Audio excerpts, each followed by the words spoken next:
What are the coziest Pixar movies? All of them? Duh. No, if you just had to pick 5, which would you pick? What? What monster would make you pick just 5 Pixar movies? Literally you. Oh. Yeah, I guess that's kind of the format that we've established here, isn't it? Yeah. Were you gonna try to pick all 29 Pixar movies? Maybe. I think I need to rethink my list a bit.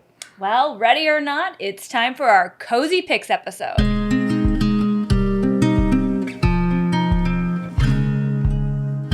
Welcome to Talk Cozy to Me, the podcast where we talk about things that are cozy, like every Pixar movie ever. Exactly. I'm one of your hosts, Dylan Cashpaw.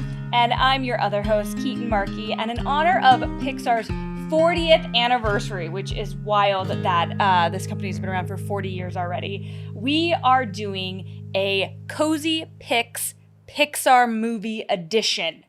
Yeah. Cozy Picks Pixar. Pixar Cozy Picks. Pixar Picks. Pixar. It's hard to say regardless. I had to do some... We're going to have to say it so many times tonight. Oh, no. Yeah, I might spit. Oh, boy.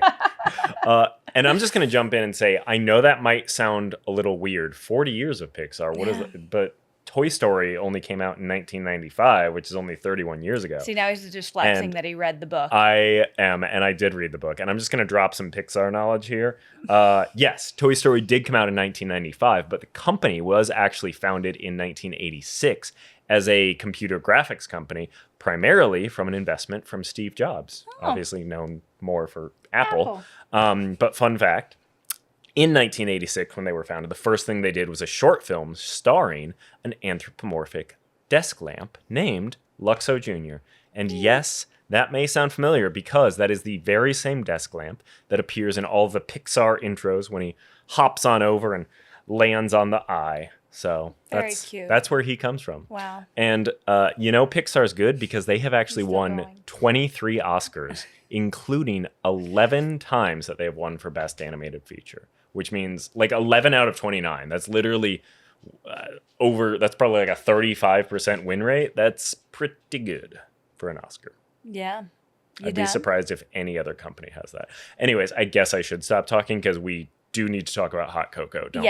Yes, we do. Okay, sorry. But great flex. Your Pixar knowledge, great flex. Dropping that knowledge. It does make me very nervous for the impending trivia question. I'm so excited to see what question Casey comes up with. That is probably going to be Pixar themed, and I'm like, damn it, he knows so much. It's going to be embarrassing how bad I am at that trivia question, though, I bet. Do you remember when I thought San Francisco was founded? Yeah, you shouldn't remind people because we don't need to talk about that. Let's change the subject to what's your hot cocoa, Keetin? Tell me all about it. Oh, sorry. Hot cocoa is something we do on this show where we share something that we experienced this week that made us feel warm and fuzzy, kind of like you do when you're just holding a nice cup of hot cocoa and sipping on it. So instead of spilling the tea, we sip the hot cocoa. We do. And besides the Bad Bunny halftime show, which... Chef's kiss for you, buddy. Yep. Besides it's that... Bunny, not Buddy. Oh, good point. Chef's kiss, Bunny. I love that. It was a bad joke. It's fine. Besides that, I actually, a couple weeks ago, took a jiu-jitsu seminar with a dear friend of mine, Lily, who has actually recently become an instructor specifically for women's empowerment self-defense jiu-jitsu. And she had me come to the seminar. She's been training in this for a few years now. And I was like, okay, cool. I'm going to come and support you and come to this seminar. And I really enjoyed it. And so then I signed up for these 2 weeks free trial and stuff. And it's been really wonderful kind of meeting the community of women who are using jiu-jitsu and those skills to kind of not only protect themselves, but teach other women how to feel empowered. Yeah. And I am officially now signed up and I am working towarit's my my pink belt, which is... no, this is what I'm supposed to do. Yeah, that's so you don't hurt your nails. Am I doing it right? Yes. I feel like a crab. No, it's just yeah, your I know, fingers. but it's fun to be a crab. Please stop. Okay, sorry. But yeah, so I have started my jiu-jitsu journey, and I'm also going to be trying the combative side as well. And yeah, so we'll see. I've done other martial arts before. I've done Krav Maga, I've done karate, I've done taekwondo when I was younger, and it's always just been something that I just feel has come very naturally to me, and that I find a lot of reverence and respect on the mat, and in kind of whether it's dojo or gym or whatnot. But I'm excited to be back, and it's really cool to kind of be surrounded by so many women in this martial art that I'm working on. And so it just feels like a really cool and safe space. And one of my like goals of the new year was community, and really kind of focusing on giving time and effort to community. And I didn't really know what that was going to be when I set that out as a goal. And I'm excited that this is kind of my first attempt at community in the new year, as well as a new skill in 2026. So jiu-jitsu, I go twice a week now. I am so excited for you because I did a decent amount of martial arts when I was in college, but that was a while ago now. But the things that I love about martial arts is I do think it creates community. It creates confidence, and it brings out your health and fitness, and all of those are great. I know people like think, oh no, it's just like fighting and stuff, but nobody does martial arts because, oh, I want to fight more. Like, no, I mean, I guess, sure, maybe some people do, but the main thing they teach is how to not get into a fight. Yeah, how to de-escalate. Yeah. And in situations, teaching you things so that you are confident, so that you can feel safer in your life, walking alone or at night or whatever it is. And I think it's such an amazing thing. And I think more people should do martial arts. So I'm really proud of you. Thank you, babe. It is. I'm excited. We'll see. I feel like I'm the type of person when I set a goal, I'm like, okay, well, what's the least number of like classes I have to take before I can take this test? And So very much strategizing already, but I'm just excited. It's a really cool gym. It's in Pasadena, Gracie Jiu-Jitsu. And yeah, I'm just really stoked about like just trying something new. Good. It's not often that as a, somebody in your mid to late 30s that you just pick up something completely new and have the opportunity to do that. So I'm just grateful for my friend Lily, who really encouraged me, and my husband as well for encouraging me to, instead of when I'm really tired after a long day at work, to come home and relax with you, I get now in the car and I drive a half an hour and I go throw people around on the floor and learn to flip people and, learn to disarm people. And if somebody grabs my hair, I can flip them over. So it's very fun. But yeah, I don't know. I think most people are intimidated by me anyway. Like, so I don't know. Like I feel like, and I don't realize this, but like it's very funny. Like I think, and I don't think I come off across because I feel very insecure. But I think it's very funny. Like some people are like, I don't think you need backup. Like I've been told that, of like, especially like with other men in my life, a lot of people are like, Keetin, you would be the one that would win in a fight if somebody came to hurt us. We would look to you to protect us. And I'm like, well, that's very nice, but like also, why am I a scary? Am I scary? You just come off as someone who knows how to handle themselves, I mean, I don't know. Yes. I will out crazy anybody if I'm walking alone. Like that's usually how I like intimidate, is like I will out crazy and annoy people enough to leave me alone and to not bother me. But like I don't like to resort to violence. I don't. I hope you don't. I hope you never have to. But don't mess with me. Don't mess with my friends, because I will cut you. And don't mess with her dogs. Oh, actually, my dogs can handle themselves, but really don't. If coyotes came out, my dogs. Yeah. And I love animals and I love wildlife, but don't you dare. Oh my God. What's your hot cocoa? That is the perfect transition to my hot cocoa. Because as you may have predicted, my hot cocoa is some big news that has happened in LA County this weekend. And that is a gray wolf is back in LA County. Apparently this is the first time a wolf has been in LA County in over a century. So it's very exciting because obviously they were once native here, and obviously there was more of a population, and then humans killed too many of them, as we tend to do. And I just love that there are times that humans can be caretakers for nature and the rest of the world and other species, because I do think that is the thing that makes humanity shine the most, is when we use our powers for good. And this is an instance of that. And it was kind of funny because we also watched Brave this weekend, kind of to prepare for today, and that made me be like, bears in Scotland? Bears? What? And bears were once native to Scotland and haven't been there in somewhere around 1,000 to 1,500 years. So it's that long ago. But it just shows how much humans have already impacted the world around us, oftentimes Sure, oftentimes in positive ways, but also oftentimes in negative ways. And I love seeing nature be able to heal through our efforts to reintroduce certain species, to protect certain species. And I hope that we do more of that as a species and as a society moving forward. Well, and I'm so glad you brought that up because we had some sad nature news in the last week too. So when I saw that the wolf, so we are big fans. I don't know if anybody else out there watched last year or years before the Big Bear Eagle Cam.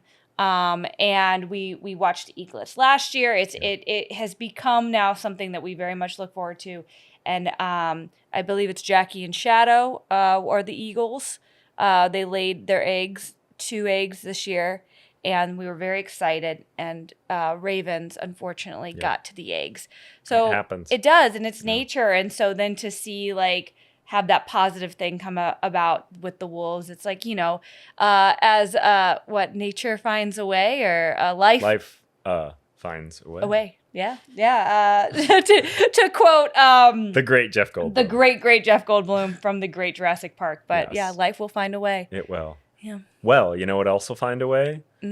Our episode or something. I don't know. I failed at that transition. But point being, let's get moving, and we are going to progress to our Pixar draft. But first, we need to take a break because we need it's a water break. It's a water break. Hydrate. I gotta move my laundry. Yep. If you're watching this, hydrate. It's important to do. We'll be right back, and we'll get to this Pixar draft. If you're enjoying getting cozy with us, make sure to follow us across social media platforms at Talk Cozy to Me, and let us know what your hot cocoa is.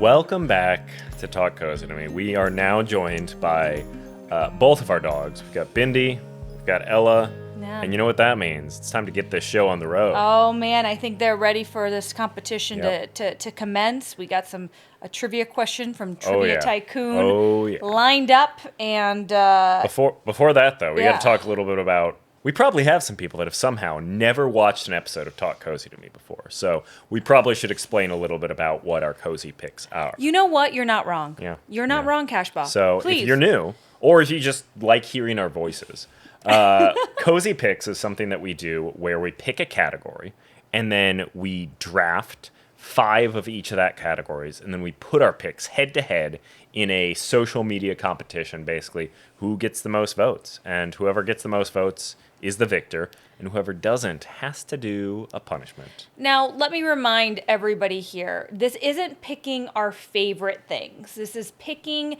what we deem as cozy experts, as self-proclaimed cozy experts, what we deem categorizes itself as the most or more cozy. Yes, the coziest. We're looking for the cozy. For example, this is the coziest Pixar movies.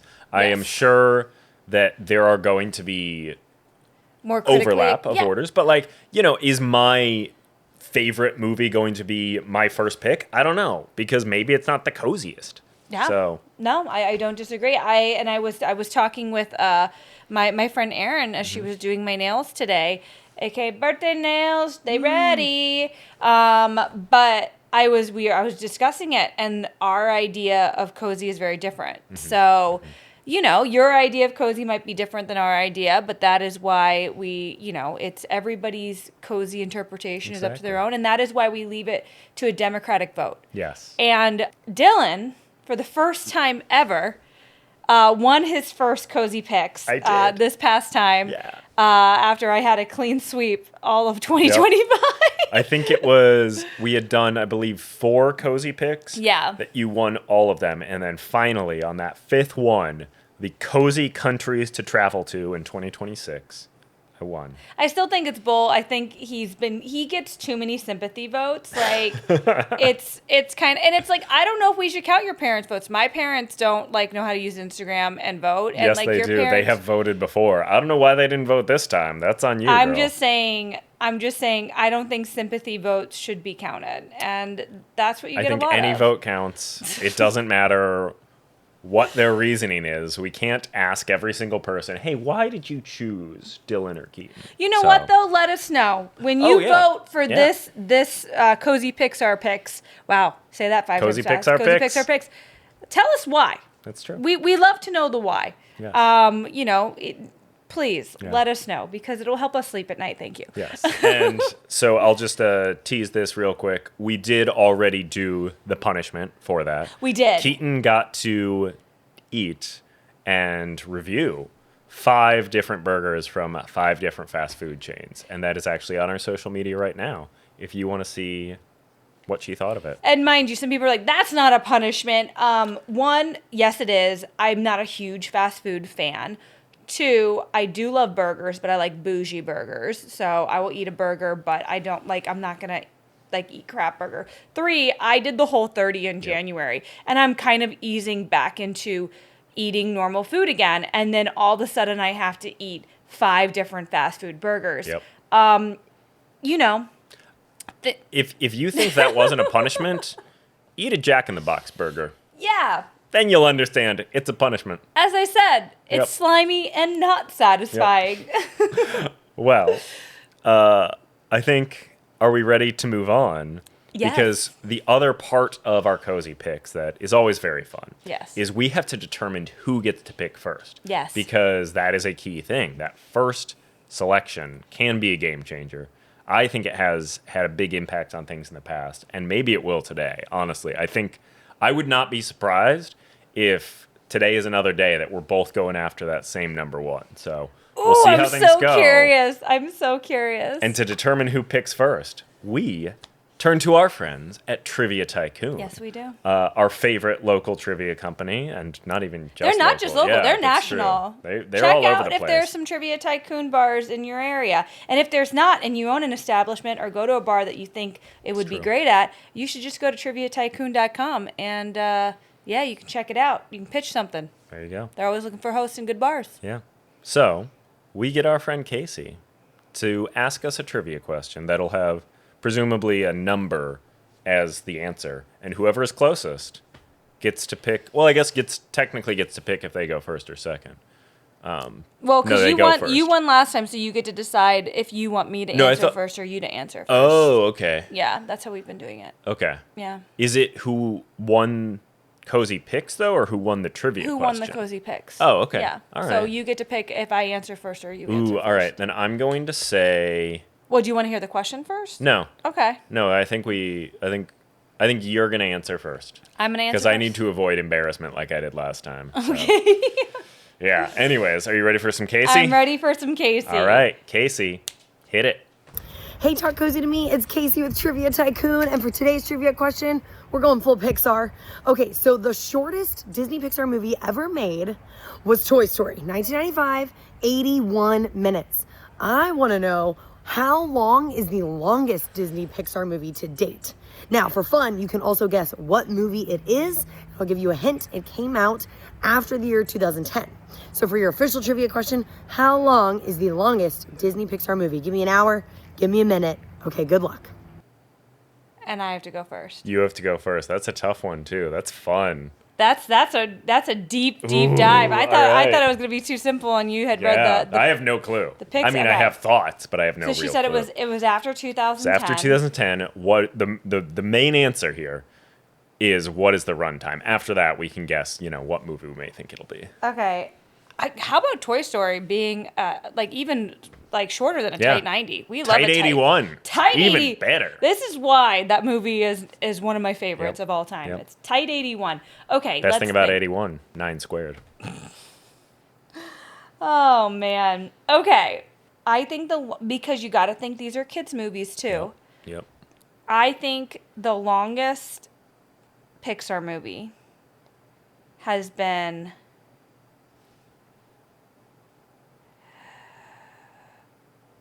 two hours and 3 minutes. Okay. So that's 123 minutes. Yeah. Correct? Yeah. All right. I will say that's not too far off from what I was thinking, to be honest. Well, don't be a dick and no, I'm pull not a Price going is to. Right moment. 2 hours and 4 minutes. I'd be like, F you. I am going to say, I mean, that could be the angle here. Yeah. I am going to say 100. No, can you explain it in the same way that I said it? Oh, okay. Sorry. I'm going to say an hour. You said 2 hours and 2:03? 3 minutes. I'm going to say 1 hour and 56 minutes. Okay. I'm going to say it's still under 2 hours. Okay. So that's 116 minutes. Okay, and then what movie do you think it is? I think it is. Here, I have a list of movies right here. Do you want to see? No, I don't need to see it. I think it's Inside Out 2. I think it's Inside Out 1. Oh, okay. I thought Inside Out as well. I think it's the Interesting. first one. Okay. Are you ready for the answer? Let's get the answer. All right. Oh, Casey, God. what is it? Okay, guys, so the longest Disney Pixar movie to date is The Incredibles 2. Oh. Now, how long does the movie run? This is according to IMDb, 1 hour and 58 minutes. Good job, guys. Thanks so much for playing, and see you I next was so time. close. You were so close. Oh, wow. Okay. Incredibles 2. Incredibles 2. I mean, it guess makes that sense. doesn't. Yeah. It's like a basically a superhero movie. Are you upset? Sorry, Ella. We got very. Sorry, Elle. She's cold. We got so heated there. Ella. Oh, poor Ella. Wow. Okay, so I go first. You go first. Wow, and I was only 2 minutes off. Wow. 2 minutes. Wow. You know, I kind of am happy. Oh, we're just diving. No, Yeah. It's often a lot of pressure when you're the first pick. And honestly, with this, your heart is so in Pixar, and I feel like I gotta kind of figure out what your strategy is gonna be and how I can crush you. I think you know how to crush me. That's the thing. I genuinely love like all Pixar movies. I think that yes, there are some that I love slightly less. So genuinely anything you pick is going to break my heart to a certain extent. I'm not kidding when I would say I would draft all 29 movies if I could. Well, then what is gonna be your first pick, buddy? I am very fortunate here to go number one and to be able to draft the movie that, in my opinion, is not only the coziest Pixar movie, but is also the best Pixar movie and is my favorite Pixar movie and is currently being showcased by my lovely wife over here. She is wearing a shirt of Russell. Warblers from the great 2009 movie directed by Pete Docter, Up. I think Up is an incredibly cozy movie that showcases so many things, including what I was talking about earlier, respect for nature, protecting wildlife, also showcases family, and not just biological family, but found family. And Doug. God, Kevin. Oh, I just need to tell a personal story of why Up for me is such a meaningful movie in many ways. Yep. So it came out in 2009. I was in college. I think I was kind of just starting to do some film studies stuff. And I was like, oh yeah, I guess I'll see this new Pixar movie that's coming out because, you know, I'm curious about 3D. I think Pixar movies are usually pretty good.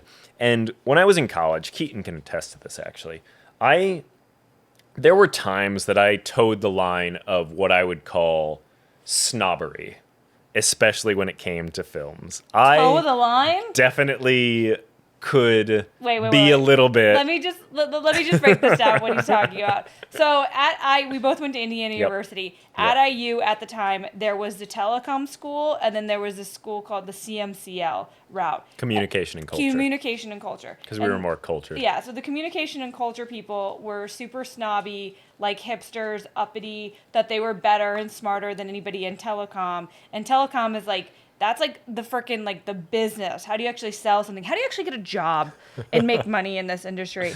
And he was Mr. CMCL, so he thought he was like, oh, shit. He did both, actually. He kind of came over to our side. But it was so wild.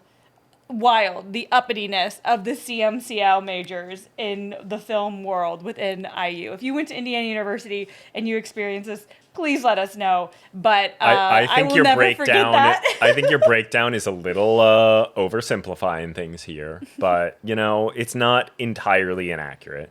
But the point is, I think when I saw Up, when it came out in 2009 in theaters, it really emphasized for me how meaningful a just beautiful, sappy, campy, silly, adorable story can be.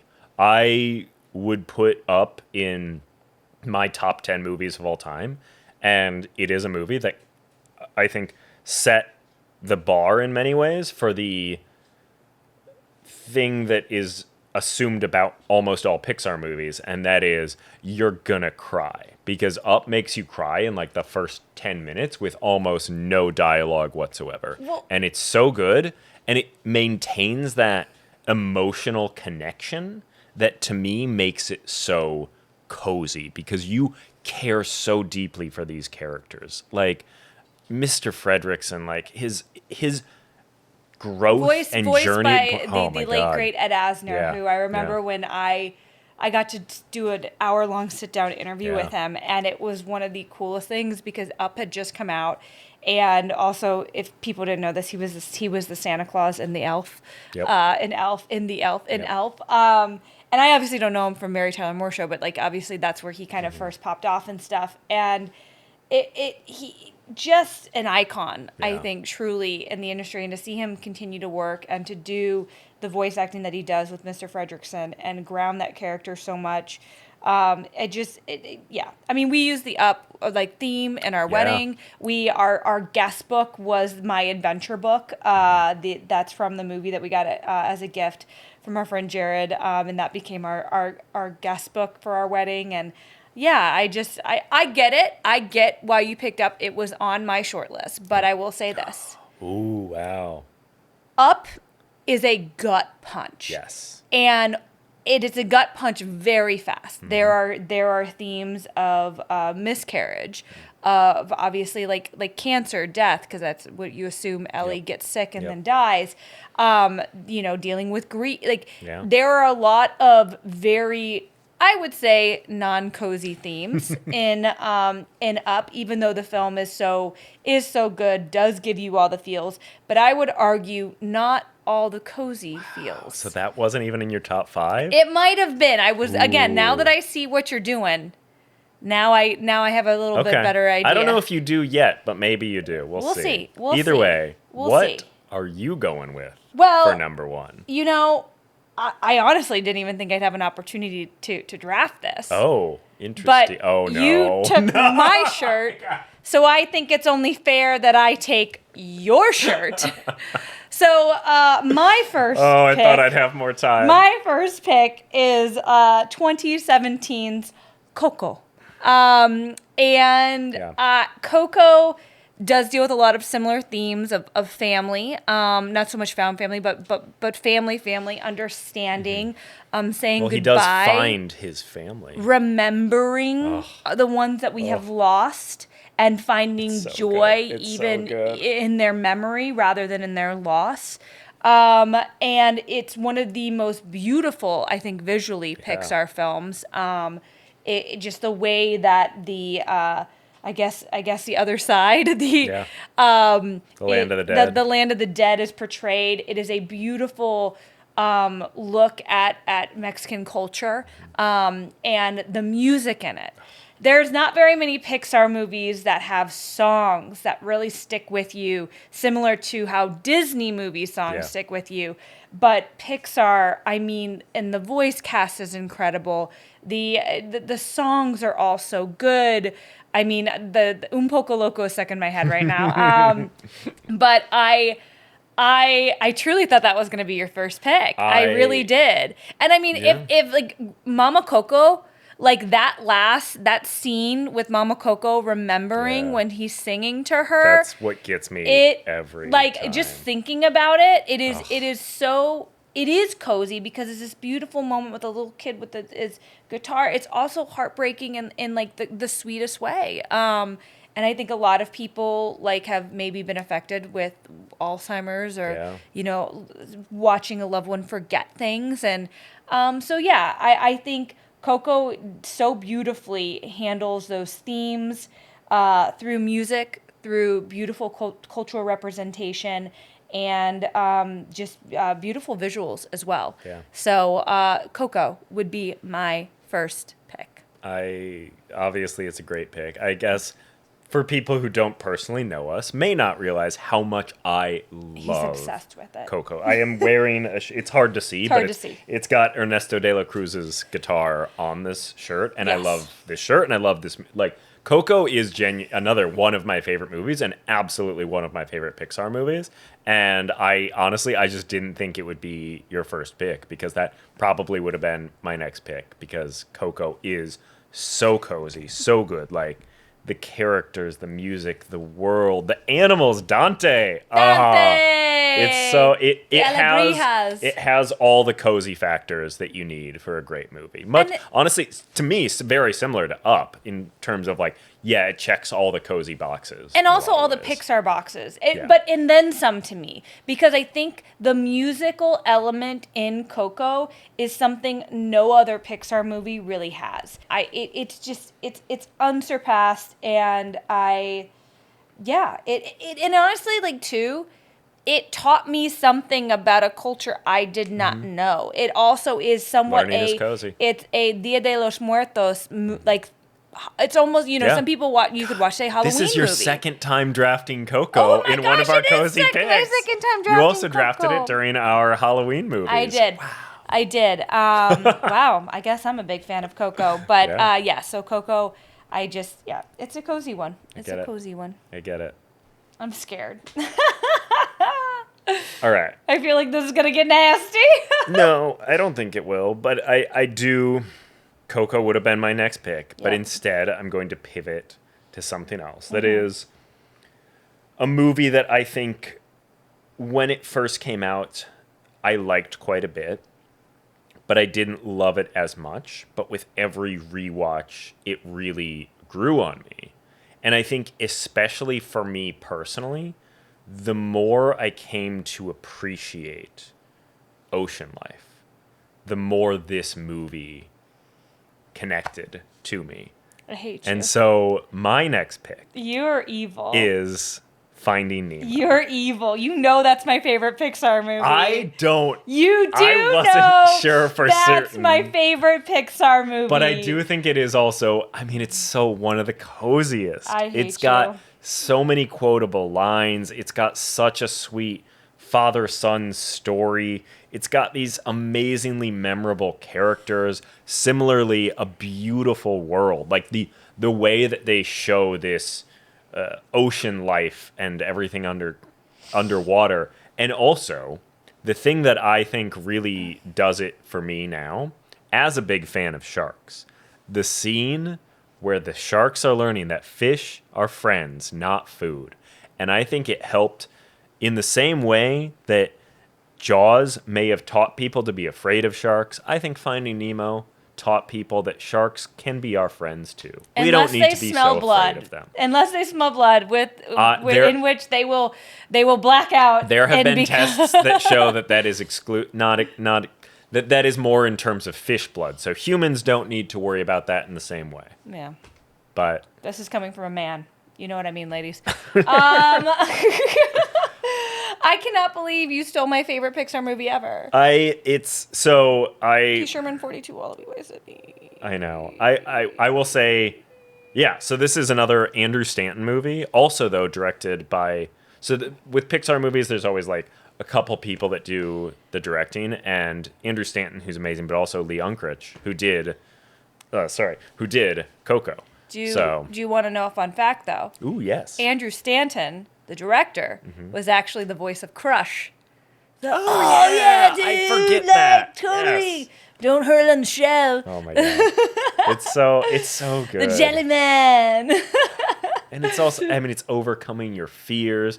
It's accepting people for who they are, flaws and all. It's such a cozy movie. Can I tell you why Finding Nemo? I mean, obviously, I was obsessed with Ellen at the time. And I eventually ended up working on the Ellen DeGeneres show. But I thought her voice acting as Dory was so wonderful.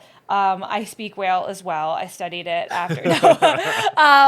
No, but it is. It's all about ocean conservation, which I think is so important. And it's just the kind of technological advances they made to make the water look the way the water did, and how beautiful it was so great. Yeah. But so that is also one of my favorite Pixar movies because I specifically remember when I went to see it, there was a huge storm coming in. I had just graduated from 8th grade, and my aunt and I and my mom were all going to see to see Finding Nemo, this new Pixar movie, with a bunch of my friends that we all just graduated from. And my aunt said, we were like, I wonder what happens if the power goes out when you're in a movie. And we're like, that never happens. I'm sure they have generators. Lo and behold, the power went out while we were watching Finding Nemo. And lo and behold, they just turn it back on once the generators kick in and start it at the same spot it was. So that's what happens when the power goes out. But on top of that memorable thing, so my mom came and picked us all up. We go and drop my friends off at their, houses and stuff. And then my mom just turns around really excitedly in the car. And I'm like, what's going on? And she goes, do you want the good news or the bad news first? And I was like, what? I'm freaking out. Like, what do you mean good news or bad news? Mm-hmm. And I was supposed to be going on this exciting church volunteer trip that summer. And I was like, well, I guess the bad news, right? And my mom was like, okay, well, you're not going to be able to go on the church, the Young Life volunteer trip anymore. And I was like, what did I do? What happened? And then she was like, because you're going to Mexico because you got cast on Endurance. So that's basically how she told me that I ended up getting cast on Endurance, which was my very first kind of real job in TV, was being on Endurance. And that was in 2003 when Finding Nemo came out. And I had like 2 weeks, and then I was flying out to film Endurance too. Yeah. So Finding Nemo, very special place in my heart, that movie. And I'm sorry, you can never watch it again because I'm the one that drafted it. You own it now, right? I own it well, now. You can't never watch Coco again. I've drafted it twice, so. What's your number 2? Oh my gosh, my number 2. Okay, I feel like my number 2 is going. It actually is kind of freaking me out a little bit that I'm going with this as my number 2. But I think there's a number of elements that, when I'm thinking cozy, this is one Pixar movie that doesn't make me cry. Okay. Which I don't think is a bad thing because it's still a good Pixar movie. I cry during. It's also a Pixar movie that takes place that has its main theme is set around food and how delicious food is. And food is really one of the coziest things ever. And is also in one of the most beautiful, coziest countries and cities, really, I think, true. That we very much love. And it's a cute, furry friend. And his name is Ratatouille. And Ratatouille is not one of my favorite Pixar movies. It's not one of my... I've probably seen it maybe only 3 times. But... again, while I was getting my nails done, we were talking about different cozy things, and I think when it comes back to the fact that there is no death in Ratatouille, which often in Disney movies, I think in all the movies that have been drafted so far, death is there's death. There is death. Yeah. There is no death in Ratatouille. Delicious food. Amazing food. So it just feels like a slightly lower stakes, but I also think that makes it more fun, and it's just so silly and ridiculous as a young chef is befriending a rat who pulls his hair to teach him to cook. It is warm and fuzzy to me, and when I watch it, I just want to eat pasta, which is such a cozy food. I love the Parisian music and just the feels of Paris. The lighting even in the movie is very cozy because it's always at night and stuff, and walking through Paris at night. So Ratatouille is my second pick. It's a good pick. I mean, and that came out when? Hold up. That came out in 2007. Yeah. It's not as good as I prefer Raccacoonie to Ratatouille. That's a Everything Everywhere All at Once reference. Oh, Raccacoonie. No, I agree. I think Ratatouille, great movie, was definitely one that was in the options for me. And I think something that I just want to note about Ratatouille that I think makes it a really powerful movie is it in some ways shows the power that criticism can have. In this instance, food critics. But, I mean, in many ways, what we are doing right now is we're just talking about movies. And in similar vein, I don't remember the character's name, but the food critic is just talks about food. But he has the power to, early on, typically known to kind of crush restaurants and crush chefs' dreams. But then he also is able to elevate those that do something amazing. And he is able to express why that food is so good, which helps these chefs to achieve a dream that they never would have thought possible, in the same way that a good film critic can find this small indie movie and speak so highly of it that it reaches a wider audience. And I think that shows the power of criticism and the important role that it does play in the artistic society to elevate. He's getting a little CMCL right now, guys. I'm like, but I don't think there's a lot of movies that showcase that. And I think it's amazing that this silly movie about a chef who has a rat hidden in his hat that pulls his hair does something that I think no other movie expresses nearly as well as Ratatouille. Ratatouille is a great movie. Well, and I also remember we watched Ratatouille on like a down day when we were in Paris on our honeymoon. We watched it in bed, and it was like, we were like, oh man, and like we watched it as we're like also like looking for really cool French restaurants to go to and stuff. And so I think Ratatouille now does have a very special place in my heart, even though in 2007 I graduated high school and wasn't super into Pixar movies, but and I think I missed the initial train of Ratatouille, but I think looking back now as an adult, it's very charming, it's very sweet, it's very low stakes, it's very cozy. Yeah. It's like it's never gonna like stress, like no scene in that movie, if I put that on, it's gonna like stress me out. See, and you're right.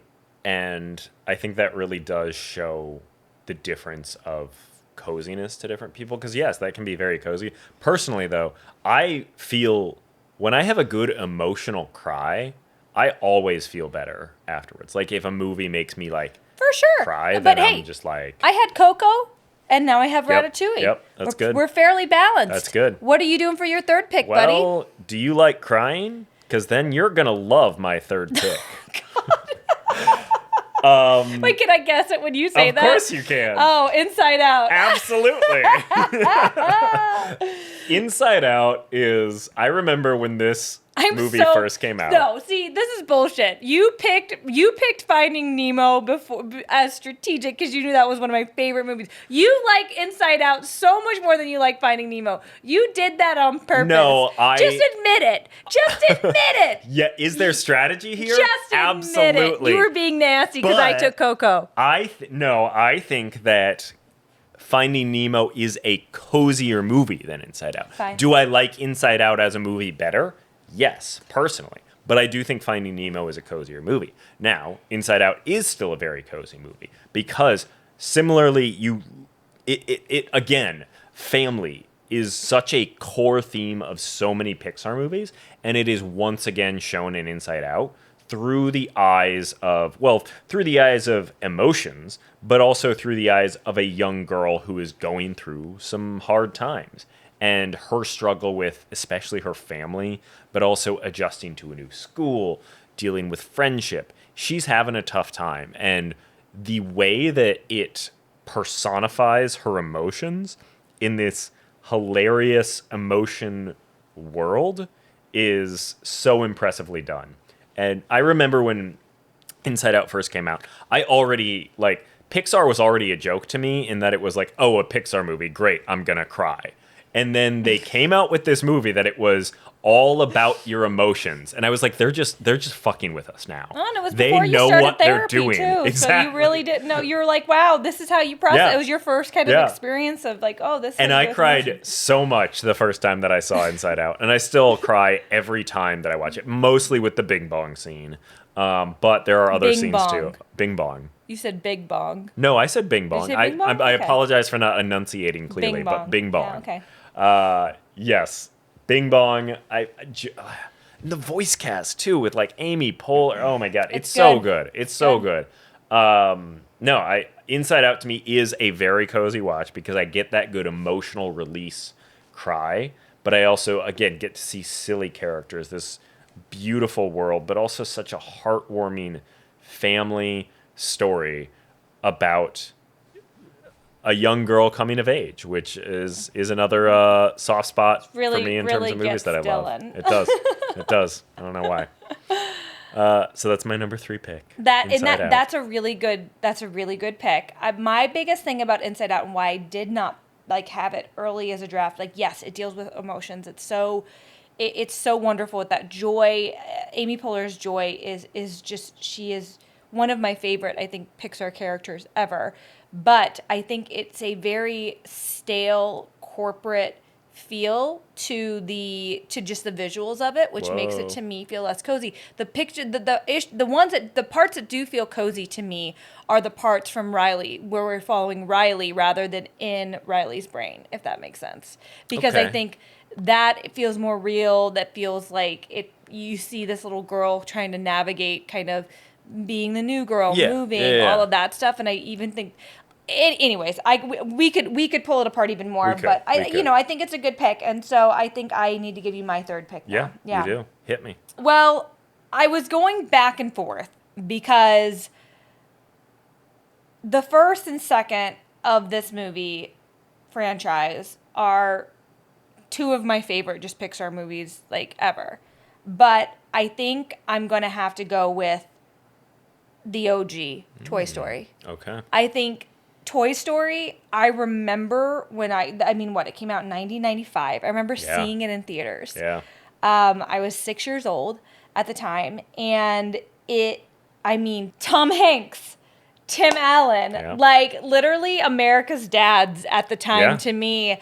And then speaking of Santa Claus as a voice, truly, and David S. Pumpkins, like come on, no, but I remember seeing that movie. I remember how much we loved it. I remember having the VHS tape and watching it, and it was also a movie that my brother liked. I liked, my parents liked, my sister, my little sister liked.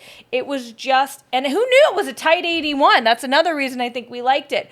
But the world that Toy Story created, and also being able to take so many toys that I had in my own house, so I could truly believe that maybe my toys are coming alive when I'm not looking. And I also related to the Sid aspect, because my brother had like a lot of Jurassic Park toys, and I had my Barbies. And my brother would often make my Barbies get eaten by the dinosaurs, or like destroy my Barbies with the Jurassic Park toys. So it reminded me of Sid a little bit. But yeah, I love Toy Story. I love You Got a Friend in Me.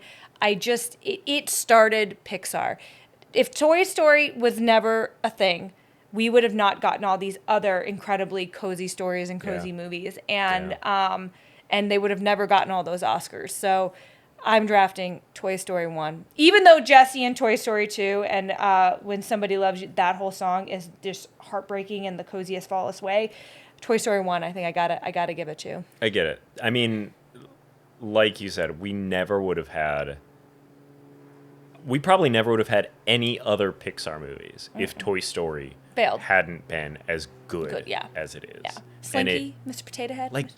And that's the thing is, it is entirely possible that many people in our audience don't realize how world-changing Toy Story was when it came out. There had never been a fully computer animated movie like that before. I mean, I maybe there had, but it had been like so small that no one had seen it or something.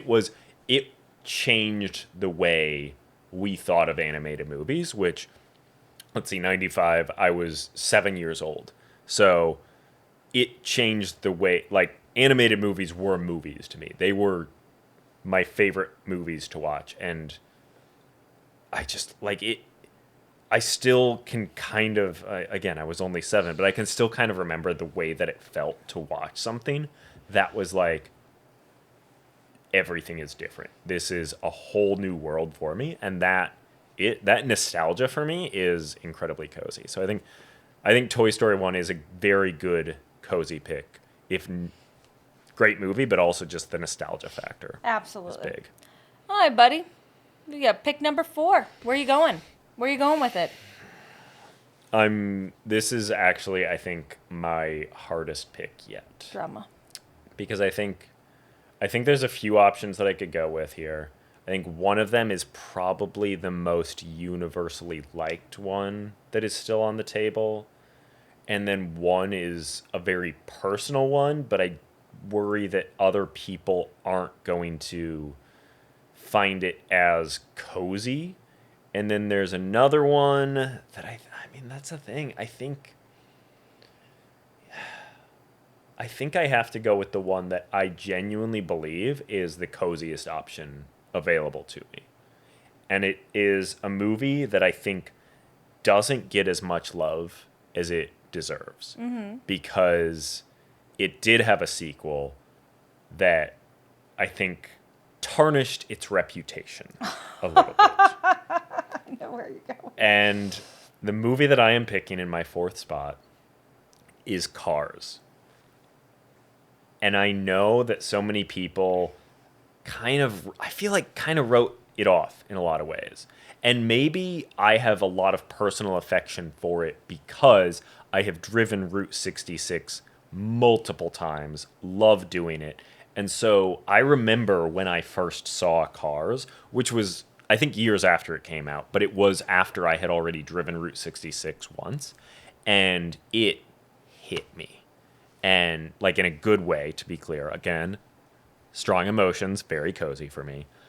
But the way that it captured small town America, especially, like, a small town along a highway route, and the close connection of people there, even though they are oftentimes very diverse people, but in that small town, they're all they have. So it creates this really close community that I think its portrayal of that is just so beautiful and so cozy. And you do have some great characters there, even though, you know, maybe we didn't need Tow Mater to play as prominent role in the second one. But in the first one, you've got Tow Mater, and you've, like, it's got these great characters that come together really well. Wait, and is his full name Tow Mater? yes, his first name is Tow, his last name is Mater. So it sounds like tomato. Yes. I never did It's that. such a silly joke. Tow Mater? I thought Yes. his name was just Mater. Nope, Tow Mater. Oh my god, it's like a country person's name Tomater. It's great. And also, I think that's the other thing too is Tow Mater. I think a lot of Pixar movies have obviously inspired Disneyland. Mm-hmm. Well, Disney's California Adventure. And I do think that Cars Land is such a cool part of it that I know this is not a theme park draft, so I shouldn't really consider this, but I think just that experience has helped to raise the cozy factor for me with Cars. So my 4th pick is Cars. I don't even know. Do you like Cars? No. Oh, I mean, wow. no, it's fine. Okay. It's not like a movie I turn on. Like, if I'm gonna throw a Pixar movie on, I'm not gonna put Cars on. Okay, yeah. Like, love me some Rascal Flatts singing "Life Is a Highway." Don't get me wrong, but it's just like, it's just not my vibe, and that's okay. That's So you're totally not gonna drive it all night long? fine. No, Okay. I'm not. Interesting. There's a lot of different ways I could go. There are. Yeah. I'm a little conflicted right now. It's so funny. There is something on the board that literally was going to be my first pick, but I was talked out of it Oh, interesting. during my conversation with my friend today. And it's not a movie I like.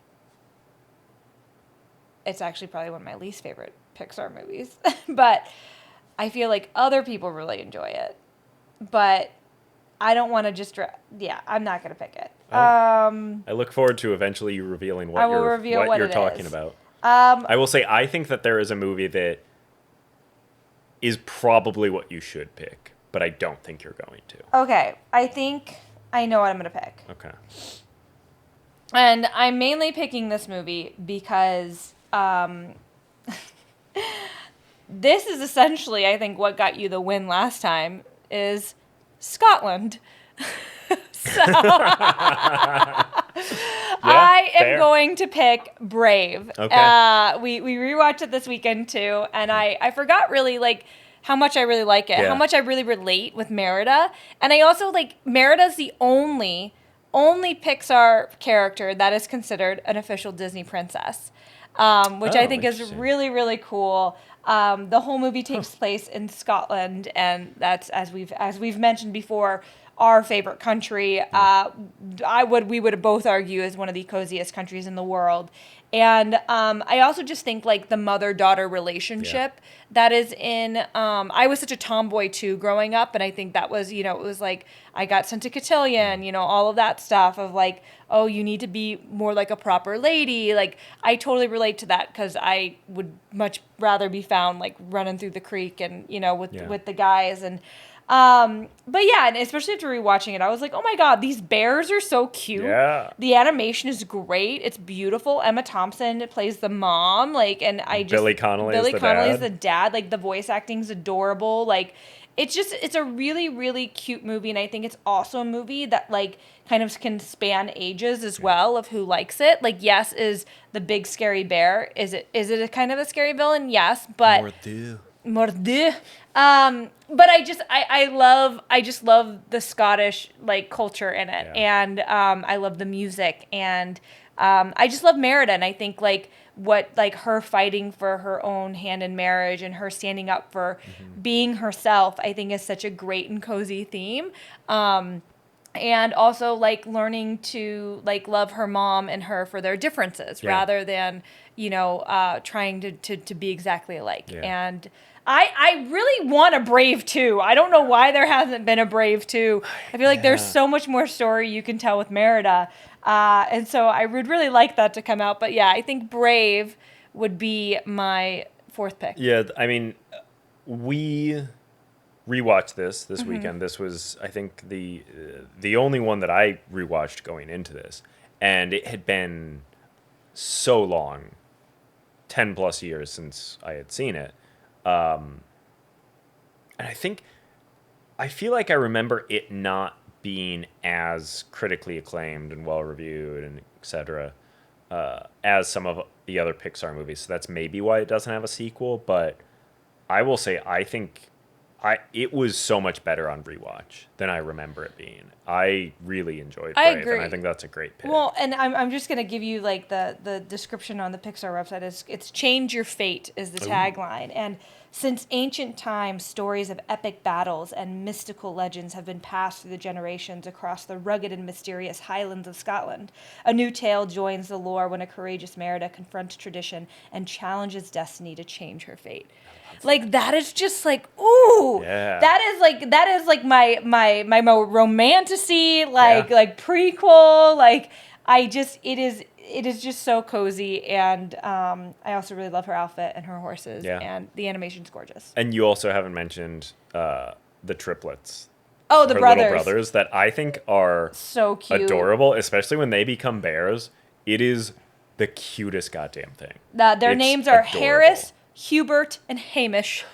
I love Harris, that. Hubert, and oh Hamish. My God. I love Scotland, and I love Brave. It's a good pick. There's a witch who's silly. There's like I love Brave, and it's one of those ones that I might just start throwing on because it just the background music is beautiful, and So Brave. What is your final pick, Dylan? Well, now that we're here, yes, we've made it. We've made it to. Are you crying? No, I just yawned. Okay.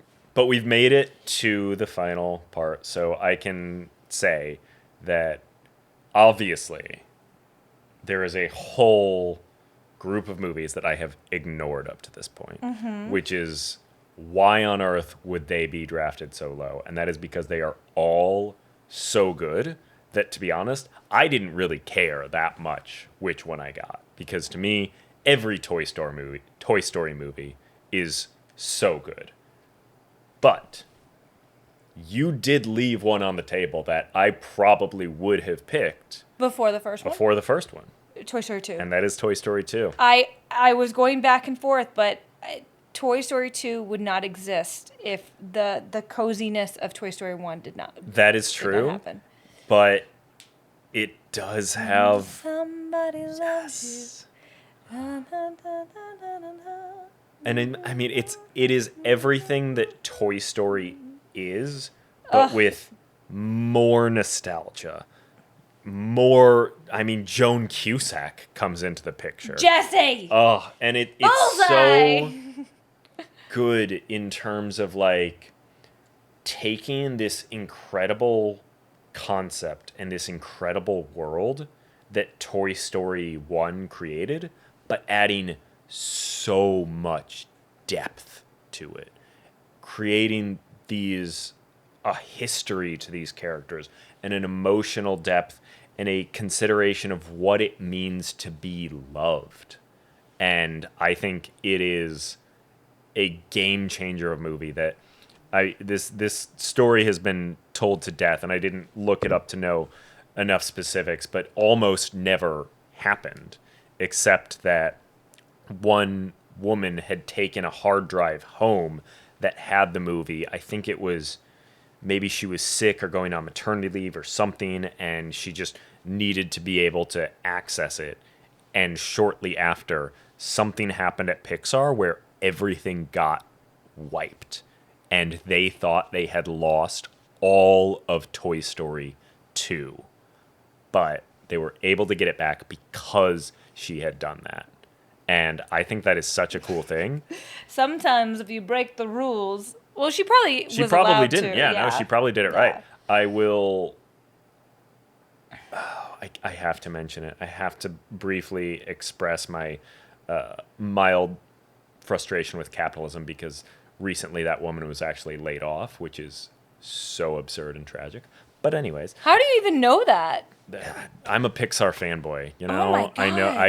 I follow Pixar. The woman who discussions and saved things. Toy Yeah. Story 2 was laid off in the last year. Oh my Yeah, goodness. you would think that kind of like. I mean, look. What? Who knows? We don't know what was going on there. Maybe there Capitalism were is other not factors, a cozy conversation, but it's so not. we're not going to talk about that. Forget but that. damn. Back to the coziness that is Toy Story 2. It's just, I mean, again, it's one of the greatest animated movies that there is. It leveled up what a Pixar movie can be, and I think it is, many consider to be the best Pixar movie there is, and is absolutely one of the coziest. So rounding out my list is Toy Story 2. Okay. Well, now that I know all your picks, I can kind of think out loud. Yeah. And I'll let you Yeah. know where I stand for my kind of last pick. And I still don't know what I'm going to pick. But I'm just going to talk through some of these choices. So, on nostalgia factor, Bug's Life is pretty high up there for me. That's the only one that's really up there for me in terms of nostalgia factor. In terms of like instilling it cozy feelings, Wall-E is there, because literally like the nonverbal communication and like that whole scene when he's dancing through space is like so cozy. Yep. But then Aaron told me today how space is not cozy and how it's That's so now hard now, disagree. Now Aaron. I'm very much second guessing Wall-E. Is dystopian future cozy? No, Maybe it's not. Space though? Cozy. Yeah. Then I haven't really picked any super recent ones. And there was a recent Pixar movie that is probably now one of my favorite Pixar movies, and knowing it was directed by a woman who was born in the same year as me and has a lot of like the same interest as me. And when I watched it, I felt like I was watching a version of myself when I was in middle school. Okay. So Turning Red is also one that I'm like, Great movie. and it's a new Pixar, right? Yeah. It's a new Pixar. It came out in 2022. I got some OGs in there, but damn, what am I gonna do? O-Town? Is that the name of the band in Turning No, Red? O-Town is a real band. It's shoot. Yeah. It's something silly though. It's something like that. It is, just so you know what it is. Oh my God, it's so good. What is it? Four Town. Four Town. You're close. But there's 5 of them, right? Isn't that the joke? Yes, there's 5 of them, and it's called Four Town. But they're the hottest and coolest boy band of all time. Of course. Nobody Like You single. There is just God. Now I'm looking at pictures and stuff of Turning Red, and I'm like, damn, I loved this movie so much. Yeah. And it is. I think it is really cozy. It's very kind of like has like a lot of like Asian themes, which I feel like are very like cozy and sweet. And I just like I don't. Do you want me to add some more complication factor here for you? Yeah. I mean, I feel like there's Can a you big one remind that's me what not on you've- the table that you haven't mentioned, and it's one that has a lot of nostalgia associated Monsters with it. Inc. I mean, that's great. No, Incredibles. No, I don't know. Really? Incredibles is not cozy at all. It's mid-century modern. It's not. Mid-century modern isn't cozy. It's a What? superhero movie. It's not a cozy movie in my mind. Okay. Sorry. I think people might disagree with and you I on think that. you're right. I think Wall-E is a dystopian. Yeah. Like I don't think that's very cozy. Bugs Life, very cozy. Very cozy. Also very anti-capitalist. Yes. Hopper still haunts my dreams. Mm-hmm. But now that I'm looking at this, now that I'm kind of talking it through, I got to give it to Turning Red. That's fair. I got to. I mean, Turning Red, it's nostalgia, but for like millennials, right? Yeah, Like yeah. it has like your best friends in middle school, your first crushes that you're dealing with. She turns into a fluffy, big old cozy panda. Oh my god, I want to hug that red panda. You just want to hug Yeah. the red panda all Yeah. the time. Red pandas are the cutest things. But Mei Lee is 13 years old. Like literally, I've never related to a character in a movie so Mm-hmm. much than when I saw Turning Red. Like I was just like, wait, I was so much this girl. I think I had a better relationship with my mom than she did. But I think that was one of the main, themes of that movie is Yeah.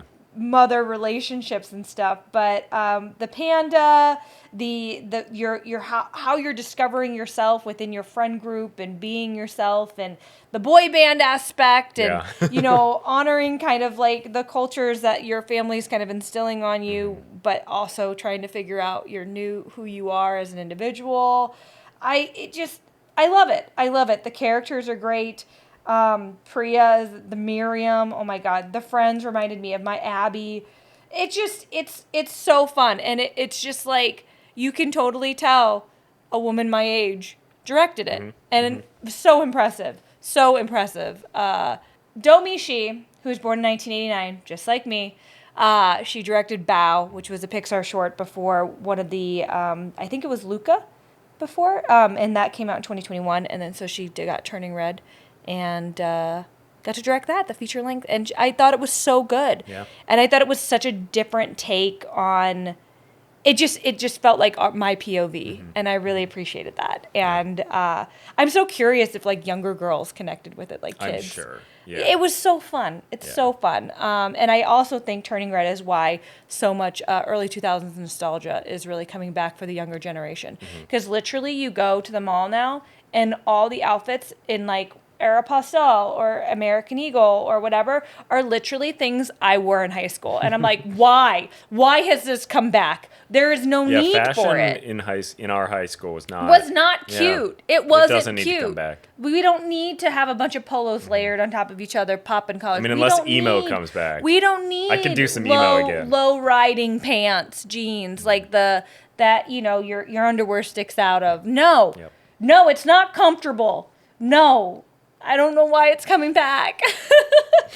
Anyways, I love Turning Red. Yep. I think that rounds out my list. So, Great. shall we review our picks? Yeah. Dylan, what were your picks? So my first pick was one of the greatest Pixar movies of all time, Up. Number 2, Finding Nemo. Number 3 was Inside Out. Number 4, Cars. Underrated, but very cozy movie. And number 5, very possibly the greatest Pixar movie of all time, Toy Story 2. And mine, number 1, Coco. Number 2, Ratatouille. Number 3, Toy Story 1, the OG Pixar film. Number 4, Brave. And number 5, Turning Red. Wow. We really spanned the We did. whole... You don't have any very new ones. I picked the newest one. Yeah. I did consider Soul and Elemental were ones that I've seen recently that I did enjoy and I considered.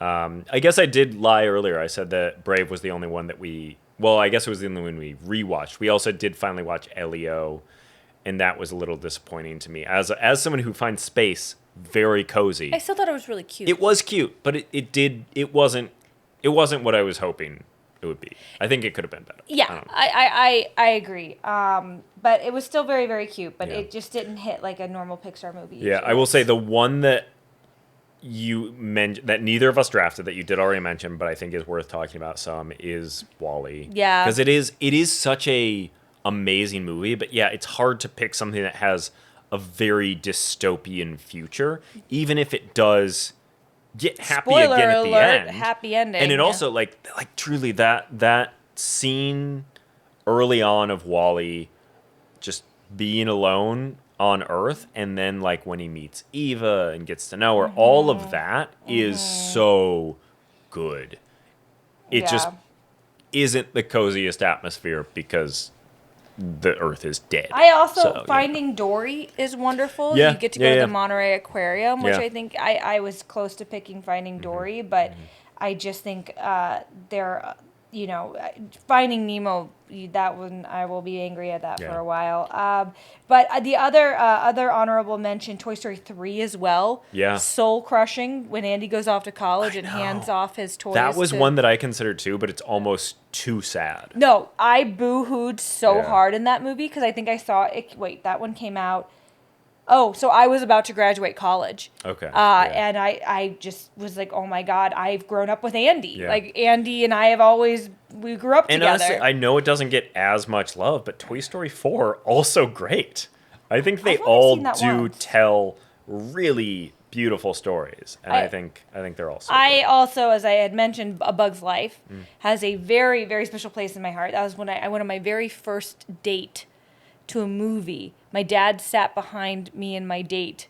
We were very young, Yeah, but what? it was the first time we got to like go. What were you, 8 years old? 1998. I was 9. 9 years old. 8? 9 years Depending old. on- 9 years old. My dad came too. He sat right behind us. It was like, you know, Wow. yeah. Wow. Bugs you were Life. dating early, girl. Well, my dad helped me ease into it in a safe, respectful way. I mean, it was like me and Sean were gonna go. It was either like my dad would sit next to us, or like he could like be silly and like play it up and like make us uncomfortable about it. Oh my God, that's funny. But yeah, I Did you hold hands? I'm sure we did. Oh. I mean, that's probably honestly, we probably only touched forearms. We were probably too scared. But yeah, Greenville, South Carolina. I remember going to see that movie and my dad coming with us. But A Bug's Life, it is such a fun, cozy movie. It was such a great second kind of movie to come out, but it is intense. Yeah, It's very it intense. is. He's Honestly, killing, I think it's one of Hopper the scariest. is killing Yeah, ants. He's yeah. literally crushing ants. Yeah. Like, it's a scary movie. It's a very good movie, but I think it's good that it didn't go drafted because I don't know how cozy I would say Too it dark. is. Well, Turning Red. There's nothing dark about Oh. a boy band. Turning Red, actually, honestly, K-pop Demon Hunters. I feel like I loved that movie so much because a lot of it reminded me of like Turning Red a little Yeah. bit. Like there were a lot of like similar like just I don't know, little nuances and stuff. Yeah, I can but see that. yeah. But yeah, Turning Red. If you haven't seen it because you're old and maybe you don't go see kids movies, see it. It's great. It's so great. Worth it. And I'm sorry for calling you old. I'm old too. But we watch a lot of kids movies. We do. But yeah. Well, depending on what you're watching this on, you might be able to leave a comment right now saying whose picks you think are cozier. But you can also let us know on social media. I don't think we can count votes if people tell us in person because that's hard to track. So comment on social media, comment on YouTube, comment on whatever you're watching this on with whose picks you think are cozier. No sympathy votes for Dylan. Vote for whatever reason you choose to vote. As long as you vote. Use Get your out and vote. voice. Yes. Well, should we talk some tea? Let's talk tea. All right. So today we are drinking another Cliche Teas tea. Never gets old, and they have so many different blends. And it's because it's still February. This is still from the love cycle. This is not from the love cycle. This is from the romance cycle. But it's still very good tea. It is, and it's called Meet Cute. And there's so many Meet Cutes in Pixar movies. It's believable that it would be in the love cycle because it's called Meet Cute. I know it's in the romance cycle. Well, it is described as an adorably fruity herbal blend. Yes. And it is adorable, just like Pixar movies. It is. It's earthy with a slight apple. And it definitely tastes herbal, and it tastes healthy. Yeah. And it tastes like it's not going to keep me up all night. It's actually going to maybe help me sleep. Yeah. And help me with my post fast food smorgasbord. As you recover from all of the fast food. It seems like it's a good detox. There's Isn't all tea a good detox in some probably. capacity, really? Probably, but Yeah. Meet Cute. It's delicious and in the romance bundle. It is. Well, I know we already said some of this, but if you're watching this and enjoying it, you should follow us on social media. We are at Talk Cozy to Me on YouTube, Instagram, and TikTok. And while you're there, you can follow us, subscribe to us, leave comments, leave ratings, leave reviews, likes, thumbs up, all of those things. And let us know, whose picks you think are cozier, but also, what episode formats do you like? What of our cozy tips have you enjoyed? What of Keatin's cozy fits have you enjoyed? This is definitely one of my favorite cozy fits that she's had. This is one of my favorite shirts of my wardrobe. It's such a good shirt. It only comes out on special occasions. You bought that at Disneyland. I bought right? it it's a child shirt because they didn't sell it as an adult shirt. So I bought a child's extra large, and it is now since retired. Although I think they have an adult version of it now, but it's not as cool as Yeah, I this think it's a one. little different. It is and very. It's not as cool as mine. Yeah, I got mine early, long ago. Anyways, Well, that's our episode. yeah. Well, until next time, stay cozy, y'all. Bye-bye.